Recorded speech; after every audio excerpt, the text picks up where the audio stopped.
Hey everyone, this is Copperhead Benz from Destination Thrills, and I'm here with my analysis of Copperhead Strike coming to Carowinds in 2019. This is another coaster like Max Force that I'm really excited about because there is a good likelihood that I'm going to get to ride it next year. My cousin just moved out to the Charlotte area and she's invited me to come out next year, stay at their place, and check out Carowinds. I'm probably going to turn it into a road trip where I go to Dollywood and Six Flags Over Georgia, but I'll let you know that in a later video. So let's get to the ride. This ride looks fantastic. I know a lot of people have been ripping this ride, saying that it's too slow, that it's got pacing issues, which is what they say that every new coaster animation has. Pacing issues. They say that the ride's not intense. There's just a lot of negativity on this ride. I look at it differently. I see a ride that is going to have some fun launches, probably not the most intense launches that you've experienced out there. It's not going to be no Top Thrill Dragster. It's probably not going to be no Max Force. But it's going to give you enough speed to cause a thrilling sensation and to get you through the rides. Personally, I'd rather have a launch than a lift hill. So for those complaining, it's better than having a lift hill, right? And overall, the layout, I think, looks fantastic. It looks like a long ride. You're going to get so many elements, so many features, 2 launches, and you even get a nice theme with it. The whole barn part where you go into and you sit in the barn for a little bit and then launch, I think that's really cool, and it's an awesome effort by Cedar Fair to add some theming to their roller coasters. Plus, in my opinion, this is going to be a great fit for Carowinds. They've needed a launch coaster, and I think it's going to draw coaster enthusiasts. So let's take a look at the ride experience itself. First off, you start out with a very Hydra-like JoJo roll. I've never been on a JoJo roll before, but I'm sure they're really awesome, especially with the amount of hang time that you get with them. So I'm excited for that part. Then you go into the barn, and you wait to be launched out.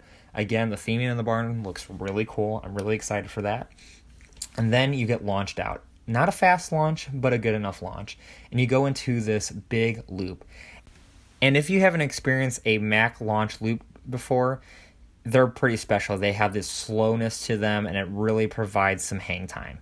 Then after an airtime hill, a quick corkscrew, you go up and then hit more airtime, more turns, and then you hit what I think is going to be the coolest element, and probably my favorite part of the ride, is this slow launch that takes you over an airtime hill.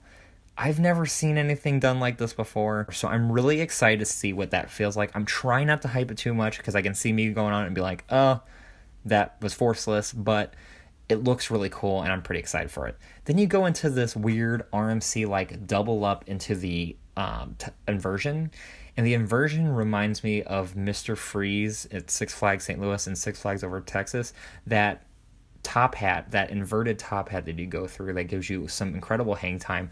That part, according to the animation, we'll see if that pans true when the coaster is built and released, but that part looks like it's going to give you some insane hang time for it. So I'm really excited about that part of the coaster.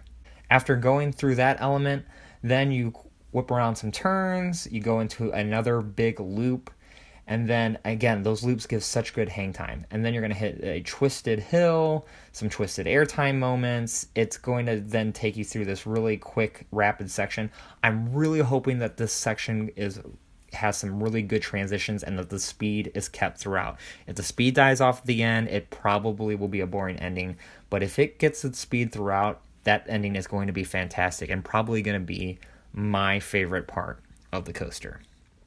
So overall, I think Copperhead Strike is probably going to be one of the best coasters released next year. I think West Coast Racer, a lot of people are going to disagree with this, but I think West Coast Racer might be a little bit better. Max Force is definitely going to be competitive with this ride as well, and depending on how Steel Curtain turns out, that could be a contender too. But just looking at POVs, Copperhead Strike for me seems like it's going to be one of the top coasters in 2019. I don't think it's going to be better than Fury, and it will rival Intimidator, depending on what you like, but I don't think it's going to be better than Fury 325, and I think a lot of coaster enthusiasts will agree with me on that. Again, I haven't ridden any of those rides yet, so it's hard for me to judge without getting to ride them, but just looking at the overall layouts, to me, Fury looks like the superior coaster. So What do you think about Copperhead Strike coming to Carowinds? Do you think it's a good fit for the park? Where do you think it will rank in your coasters list? Let us know in the comment section below. And as always, if you like this video, give it a like. And if you want to see more theme park content from us, please hit the subscribe button. Have a great day, everyone. Take care.